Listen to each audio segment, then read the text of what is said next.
विचारों को, उन पर कुछ फिल्म बने हैं, उनके फिल्मों को, उनके विचारों को हर टोले और बसावटों तक पहुंचाने के लिए मल्टीमीडिया संपन्न गांधी रथ को रवाना किया गया। और यही नहीं, चंपारण सत्याग्रह का बहुत महत्व है। और जो चंपारण सत्याग्रह में लोगों की भागीदारी हुई, जिस प्रकार से लोगों की हिस्सेदारी हुई और गांधी जी ने क्या किया, बहुत सारी बातों की चर्चा हो गई। और उनके आने मात्र से अंग्रेजों में कितना हड़कंप मचा और गांधी जी को बिहार लाने में, चंपारण लाने में पंडित राजकुमार शुक्ल ने कितनी बड़ी भूमिका अदा की। निरंतर वे लगे रहे और अंत में और वे चाहते थे कि गांधी जी अपना कुछ विचार व्यक्त करें जो चंपारण में अन्याय हो रहा है। तो गांधी जी ने तो स्पष्ट तौर पर कहा था कि मैं तो खुद जब तक जाकर देखूंगा नहीं, इस पर कुछ कहूंगा नहीं। तो उन्होंने बार बार आग्रह किया कि चलिए और वहां की स्थिति को देखिए। अंत में गांधी जी आए, 10 अप्रैल को यहाँ पहुंचे राजकुमार शुक्ल जी के साथ। और जो कुछ भी आगे गए गांधी जी, और जितनी बड़ी भूमिका हुई है इस बिहार की आजादी के आंदोलन को बढ़ाने में, चंपारण सत्याग्रह की, मैं नहीं समझता हूं कि उसको, उस भूमिका को भी थोड़ा बहुत नजरअंदाज जरूर किया जाता है। गांधी जी चंपारण गए और जो कुछ भी हुआ उनके साथ, अंग्रेज तो घबरा गए। और जब चंपारण पहुंच गए, मोतिहारी से एक जगह वो गए जहां उनको जानकारी मिली कि वहां किसी को परेशान किया गया है देखने के लिए, रास्ते से ही उनको वापस लौटना पड़ा क्योंकि उन पर पाबंदी लगा दी गई और कहा कि नहीं, आप यहाँ नहीं, पूरे चंपारण को छोड़कर जाइए। वहां से तो लौट कर आए, बाकी लोग वहां गए उस स्थल को देखने के लिए। और जब लौट कर आए और उनकी पेशी हुई सब डिविजनल ऑफिसर के, एसडीएम के, सब डिविजनल मजिस्ट्रेट के, उन्होंने बहुत स्पष्ट तौर पर कहा कि भाई, मेरा कोई इरादा आपसे सजा कम कराने का नहीं है। और मैं एक बात कह देना चाहता हूं कि मैं कानून की इज्जत करता हूं, मैं कानून का उल्लंघन नहीं करने की मेरी इच्छा रहती है। लेकिन जो मैं यहाँ आया और जिस कारण से मैं यहाँ आया, तो जो अंतरात्मा की आवाज है, यहाँ पर आए हैं लोगों के हालात को देखने, समझने, जानने। तो उस स्थिति में जो अंतरात्मा की आवाज है, उसकी अहमियत कानून से भी ज्यादा है। और इसलिए मुझे कोई एतराज नहीं है जो सजा देनी हो आपके लिए। सब लोग, अंग्रेज लोग परेशान उनसे कि भाई इसका क्या जवाब दिया जाए।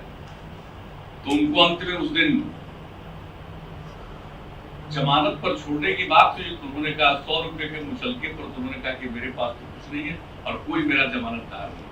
अंत में मजिस्ट्रेट को खुद ही मुचलका भरना पड़ा और उनको छोड़ दिया। और इसके बाद जो स्थिति उत्पन्न हुई, अभी तो गांधी जी पहुंचे ही थे, और जब गांधी जी पहुंचे और चंपारण का जो वातावरण हुआ, जितनी बड़ी संख्या में जब ये अदालत में हाजिर हुए और जो भीड़ वहां इकट्ठा हुई और जो वातावरण निर्मित हो गया, ये बात सही है। पटना आए कोई नहीं जानता था, राजकुमार शुक्ला जी लेकर आए। और वो धीरे धीरे जब मुजफ्फरपुर पहुंचे और इसके बाद चंपारण में जब सारी खबर फैल गई, तो इतनी जल्दी जो वातावरण, इतना जल्द जो वातावरण बना हुआ, अंग्रेजों के होश उड़ गए और अंततोगत्वा उनको वापिस लेना पड़ा मुकदमा। और यही नहीं, उच्च स्तर पर लोगों को यह तय करना पड़ा कि गांधी जी जिस काम से आए हैं उसमें प्रशासन सहयोग करे। और गांधी जी मुजफ्फरपुर में गए क्यों थे? कमिश्नर से मिलकर। कमिश्नर से मिलकर यही तो उन्होंने कहा था कि हमें सहयोग करिए। तो अंततोगत्वा अंग्रेजों को झुकना पड़ा और सहयोग का भी आश्वासन देना पड़ा। और उसके बाद तो मत पूछिए, तो गांधी जी तो सबका बयान नोट करवाते थे। उनके साथ कितने वकील, अभी रजी साहब बता रहे थे 10,000 रुपया। जब हम पढ़े तो हमको लगा कि उस समय का 10,000 रुपया अब आजकल कितना करोड़ है उसका मतलब। तो पहले तो हमको विश्वास ही नहीं हो रहा था कि 10,000 रुपया उस समय होगा, लेकिन जब पुराना सब दस्तावेज रमाशंकर जी ने उपलब्ध कराया तो देखे तो कहा वाकई ये सही बात है, 10,000 रुपया भी लोगों को उस समय वकील साहब को फी के रूप में मिलता था। वैसे ऐसे वकीलों ने अपना काम छोड़ करके गांधी जी का साथ दिया और लोगों का बयान लिखने लगे और बयान दर्ज होने लगा। आप सोच लीजिए क्या होता है। और उससे ही ऐसा वातावरण बनता गया कि अंत में अंग्रेजों को स्वीकार करना पड़ा और मान लिया कमेटी बनानी पड़ी और कमेटी में गांधी जी भी सदस्य हुए। कमेटी की रिपोर्ट आ गई, उसके बाद चंपारण एग्रेरियन लॉ बना। हम लोगों ने यह तय किया कि गांधी जी के विचार को जन जन तक पहुंचाएं और उसके लिए काफी कुछ काम हुआ। 1 करोड़ 1.5 करोड़ परिवार के करीब तक गांधी जी के विचारों का संक्षिप्त रूप पहुंचा दिया गया। और यही नहीं हम लोग चाहते हैं कि कथा वाचन हो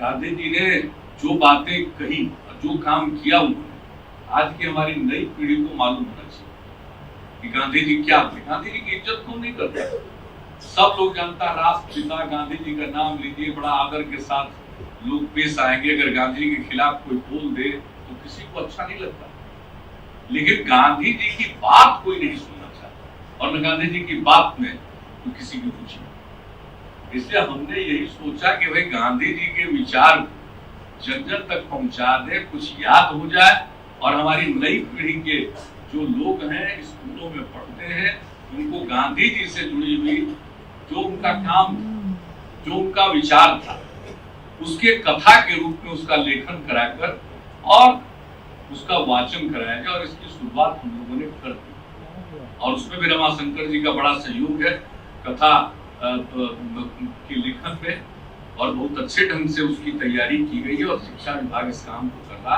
तो हम लोग तो चाहेंगे कि हमारी नई पीढ़ी के लोग गांधी जी की बात को जाने। और मुझको तो पूरा भरोसा मैं बराबर करता हूं कि अगर सबको बताया जाए और आज की पीढ़ी में 10 से 15% भी नई पीढ़ी के लोगों में गांधी जी की बातों का प्रभाव हो गया, तो मैं समझता हूँ ये देश बदल जाएगा, ये समाज बदल जाएगा। ये मामूली बात नहीं है।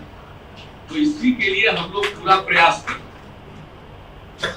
और उसके अलावा गांधी जी ने बहुत कुछ किया, उसको देखना, जिन जगहों पर गए वहां पर स्मृति स्थापित करना, तो ये सब काम तो किया जा रहा है, सब काम किया जाएगा। अनेक जगहों पर पटना में ही हम लोग गांधी जी की स्मृति में स्तंभ का निर्माण करेंगे, पिलर का निर्माण करेंगे, लोग देखेंगे और वैसा बनने वाला है। उसका तो आइडिया है कि कोई भी व्यक्ति जाएगा और उसका चक्कर काटते हुए ऊपर तक पहुंचेगा और गांधी जी के सारी बातों को मूल रूप में वो मान लेगा, जान लेगा। तो इस तरह से हम लोग चाहते हैं। अब आजकल तो ऐसा ना सोशल मीडिया का रूप हो गया, किसी को पढ़ने में दिलचस्पी बची है, किताब कुछ देख लेगा उसी में थोड़ा बहुत। अच्छा, उसमें भी धैर्य कम गया है, तब तक उसको कोई दूसरे चीज की खबर आ जाएगी तो उलट के पूरा तरफ चला जाएगा। सोशल मीडिया का इम्पैक्ट आज की सोसाइटी में, ठीक है, अच्छा है, बहुत जानकारी है, बहुत चीज नेट से जान लीजिएगा, लेकिन मुझको कभी कभी खतरा लगता है। मैं अपनी इस बात को गांधी जी से संबंधित हर कार्यक्रम में रखता हूँ। भाई हम लोग तो सोच रहे हैं, बड़ा आनंद आ रहा है, टेक्नोलॉजी का तो इतना विकास हो गया है कि आपका बेटा अमेरिका में है, उसका फोटो देख करके बात करिएगा, वीडियो जैसी बातचीत आपकी होगी, बड़ा प्रसन्नता होती है। लेकिन याद करिए कि आखिर तो इस तरह का मैसेज जो जा रहा है, उसके जो वेव्स निकलते होंगे, यहाँ से तुरंत आपका चेहरा वहां तक उसके पास पहुंच रहा है, आपकी सारी बात पहुंच रही है, तो रास्ते से तो वेव्स जा ही रहा होगा, ऐसे ही तो नहीं होगा। अब पता नहीं वो क्या करेगा पूरे पर्यावरण को। आजकल थोड़ा सफाई होती है, नहीं वीडियो, ये मोबाइल से कोई दिक्कत नहीं, सब तरह की रिपोर्ट आ रही है, तो देगा ही यही रिपोर्ट। लेकिन कल्पना तो कीजिए कि कुछ तो हो रहा होगा और इसका पता नहीं चलेगा। तो हम लोग तो सोच रहे थे भाई प्रलय तो आना ही है, बहुत बाद में होगा प्रलय, लेकिन हमको नहीं लगता है कि बहुत बाद में प्रलय होगा। तो ये सब भी स्थिति है। तो गांधी जी के विचार को हम लोग घर घर तक पहुंचाना चाहते हैं, उसके माध्यम से नहीं पहुंचा देना चाहते, क्योंकि गांधी जी ने तो शुरू से कहा है कि ये धरती जो है वो आपकी जरूरत को पूरा करने में सक्षम है, लेकिन आपके लालच को पूरा करने में सक्षम नहीं। नीड और ग्रीड की जो बात कही है वो सबसे मौलिक चीज है, हर प्रकार से वो मौलिक चीज। अब आप बताइए, धरती पर तो सब कुछ उपलब्ध है, लेकिन हम अपनी सुविधा के लिए, अपने आराम के लिए जिस तरह से पर्यावरण के साथ छेड़छाड़ कर रहे हैं, कुदरत के साथ छेड़छाड़ कर रहे हैं, प्रकृति के साथ छेड़छाड़ कर रहे हैं, वो आज न कल तो अपने दूसरे रूप में प्रकट होगा। इसलिए तो प्रलय आएगा ही, लेकिन जब तक नहीं आया है तब तक चलिए बचाने की कोशिश करिए कि अगर दिमाग में ये सारी बातें आ जाएं, पर्यावरण से मोहब्बत, इन सब बातों के बारे में थोड़ी भी अगर दिमाग में ये बात घुस जाए, इसलिए हम बराबर कहते हैं कि 10 से 15% नई पीढ़ी के युवाओं के मन में अगर गांधी जी की बात चली जाएगी तो बहुत बड़ा परिवर्तन होगा। और यही हम लोगों का मकसद है गांधी जी के चंपारण सत्याग्रह को। एक बात मुझको और लगता है कि चंपारण सत्याग्रह का जो इंपॉर्टेंस है, गांधी जी तो आए थे अफ्रीका, साउथ अफ्रीका से, वहां उन्होंने सत्याग्रह किया था, सब कुछ किया था, यहाँ चर्चा थी। लेकिन भारत में आने के बाद, और मालवीय जी ने तो उनको कहा कि पहले पूरा साल भर पूरा देश घूमिए, और वो देश घूमते रहे थे। और सबसे पहला वही जगह चंपारण और बिहार जहां आए, और जो चंपारण की खबर है, जिस प्रकार से देश भर में और देश के बाहर जो ये खबर चली गई, देश के बाहर से मैं कह रहा हूं, अंग्रेजों का राज था तो देश के बाहर तो खबर जा ही गई थी शासकों के यहाँ। तो ये जो खबर गई और इसका जो इम्पैक्ट हुआ, प्रभाव हुआ, लोगों की जो भागीदारी हुई और लोगों में जो जागृति आई, और इसके चलते आजादी की लड़ाई में लोगों की भागीदारी बढ़ी, सत्याग्रह का, नॉन कोऑपरेशन मूवमेंट का, सविनय अवज्ञा आंदोलन, इससे लेकर के एक नहीं कई आंदोलन हुए। और उसी का तो परिणाम है कि 1917 में गांधी जी चंपारण आते हैं और 1947 में 30 साल के अंदर देश आजाद हो। तो इसकी जो अहमियत है चंपारण और चंपारण सत्याग्रह की, मुझको लगता है कि इसकी उतनी इसकी उपेक्षा हुई है। और जितना गांधी जी का योगदान चंपारण में, और सिर्फ कोई किसानों की बात सुने और ऐसा माहौल बना कि एग्रेरियन लॉ भी आ गया और लोगों का कष्ट दूर हुआ, मैं उन बातों पर नहीं आना चाहता हूँ। कितना बड़ा अत्याचार अंग्रेज लोग करते थे।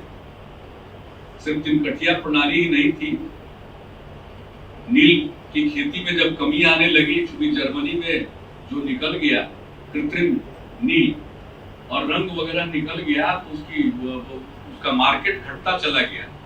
तो जो मुक्ति लेना चाहता है उस पर जितना बड़ा वो मालगुजारी और टैक्स लगा रहे थे, तो जितने प्रकार का टैक्स, घर में अगर शादी है तब भी टैक्स देना, पूजा पाठ है, 3-4 जो व्रत होता है, दशहरा है, होली है, दिवाली है, इसका भी टैक्स देना पड़ता।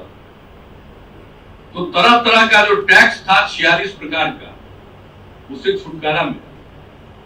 और यही नहीं, जब अंग्रेज उनके कोई आ रहे थे, कोठी वाले के और कोई आ रहे थे, तो उनके आने में जो खर्च है उसकी भी वसूली होती। और जो कोठियों में फल होते हैं और ज्यादा फल होते हैं तो उसकी बिक्री तो होगी, तब फल भी आपको खरीदना पड़ेगा और उनके द्वारा निर्धारित कीमत। तो आप समझ सकते हैं कि ऐसा अनर्थ। तो ये सब कुछ भी हुआ और गांधी जी के आने के बाद तो वो समाप्त हो गया। लेकिन इसके साथ साथ गांधी जी ने शिक्षा पर, स्वास्थ्य पर, स्वच्छता पर जो काम किया, तो सबसे बड़ी बात है, कोई जानता ही नहीं था शिक्षा के बारे में, स्वच्छता के बारे में कोई कंसेप्ट ही नहीं था। कुआं है, उसके बगल में इतना कचरा, इतनी गंदगी। तो गांधी जी ने सबको सिखाया। स्वास्थ्य के बारे में कोई चेतना नहीं। तो चंपारण सत्याग्रह में जो किसानों के ऊपर जुर्म था उसको समाप्त करने के लिए जो उन्होंने जो कुछ भी किया और उसका जो परिणाम निकला, लेकिन उसके साथ साथ वहां उन्होंने लोगों को सचेत बनाया। खुद स्कूल खोले, स्कूल में पढ़ाने वाला कोई टीचर नहीं, गुजरात महाराष्ट्र से अपने समर्थकों को बुलाकर उन्होंने पढ़ाई शुरू कराई। कस्तूरबा गांधी जी को लगाया कि भाई इसको स्कूल को देखिए भिथियरवा। और एक बात जानते हैं कि नहीं भिथियरवा के बारे में? भिथियरवा हम जब जाते हैं ना तो पता चलता है, उसके साथ जुड़े हुए हैं सब, कि भिथियरवा में जो जाएगा वो रहेगा नहीं। ये जानते हैं कि नहीं जानते? तो हमको पता चला, तो हम वहां एक यात्रा पर थे, तो हमने कहा किधर है भिथियरवा, हम सीधे पहुंच गए वहां। लोग ले ही नहीं जाता था, आप जान लीजिए, चीफ मिनिस्टर वगैरह को भिथियरवा नहीं कोई ले जाता था। वो एक भ्रम फैला हुआ था कि जो आएगा वो चला जाएगा। तो हमको पता चला कि ऐसा सपन की बात होती है, तो हम तो पता किए कि किधर है भिथियरवा, बेतिया में घूम, चंपारण में, हम चले गए, पहुंच गए। और इस बार का भी जो कार्यक्रम हुआ तो नहीं जानते, नीचे नीचे बहुत लोग कहता था कि अरे कहाँ फिर हम यहाँ आने की क्या जरूरत है, और वहां का कार्यक्रम हम लोगों ने जाकर किया। ये सब जो इस तरह की बातें जो होती है, अब सब दुनिया भर की बात, बोलिए गांधी जी ने इतना काम किया और तब भी उस इलाके में अभी ये सब बात चलती है। अरे तो निरंतर करना पड़ेगा, हम लोगों को सिर्फ एक कार्यक्रम करके समाप्त नहीं करना पड़ेगा।